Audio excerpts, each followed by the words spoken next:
গ্যাসের দর বাড়িয়ে দ্বিগুণ করা হলে বন্ধ হয়ে যাবে দেশের অনেক শিল্প কারখানা, স্থায়িত্ব হারাবে দেশের বস্ত্র খাত, ফলে বিনিয়োগে উৎসাহ হারাবে উদ্যোক্তারা, আসবে না বিদেশি বিনিয়োগও। এমন অবস্থা থেকে উত্তরণে সরকারের সুনির্দিষ্ট নীতিমালা প্রণয়নের দাবি খাত সংশ্লিষ্টদের। Textile and garments machinery exhibition উপলক্ষে আয়োজিত এক সংবাদ সম্মেলনে এসব কথা উঠে আসে। শিল্প খাতে নতুন সংযোগের ক্ষেত্রে গ্যাসের দাম বাড়ানোর পরিকল্পনা করছে সরকার, যেখানে প্রতি ঘনমিটার গ্যাসের দাম বাড়িয়ে দ্বিগুণের বেশি করার প্রস্তাব দিয়েছে পেট্রোবাংলা। পরিকল্পনা অনুযায়ী শিল্পে নতুন সংযোগের ক্ষেত্রে প্রতি ঘনমিটার গ্যাসের দাম 30 টাকা থেকে বাড়িয়ে 75 টাকা করা হবে, যা সংখ্যায় ফেলেছে ব্যবসায়ীদের, যারা বলছেন গ্যাসের দর বাড়ানো হলে বিপাকে পড়বে দেশের বস্ত্র খাত।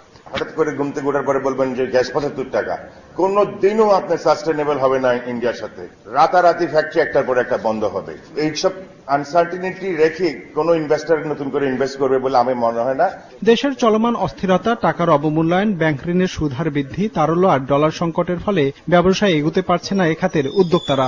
বলেন, জ্বালানির দর নিয়ে সরকারের দীর্ঘমেয়াদী পরিকল্পনা না থাকা আর আস্থাহীনতায় বিনিয়োগে আগ্রহী হন না বিদেশি বিনিয়োগকারীরা। তো আমাদের অন্য সংকট আছে, ওরা যদি তাদের ফ্যাক্টরি রিলোকেট করে, এখানে ইনভেস্ট করে, it's a good thing to do. কিন্তু একটা জায়গায় একটু সমস্যা, ওরা আবার দেখে যে এই দেশ তো দেখি রাতারাতি সবকিছুর দাম ডাবল ট্রিপল করে দেয়, যেমন মনে করেন ইউটিলিটি প্রাইস, গ্যাসের প্রাইস, ইলেকট্রিসিটি।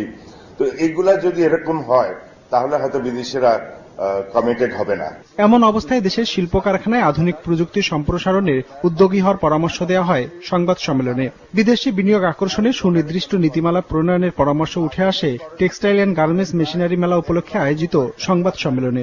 নতুন ফ্যাক্টরি করবো কেন, আপনি যদি একটা কমিটমেন্ট না থাকে, দিস টাইম অ্যারাউন্ড সরকারকে একটা কমিটমেন্ট নিয়ে আসতে হবে যে গ্যাস প্রাইস কতদিন কত থাকবে, তাইলে আমরা আমাদের মতো করে ইনভেস্ট করবো কি করবো না আমরা চিন্তা করব।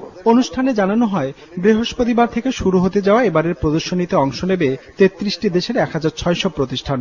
প্রদর্শিত হবে টেক্সটাইল যন্ত্রপাতি, ফেব্রিক সহ অত্যাধুনিক সব প্রযুক্তি।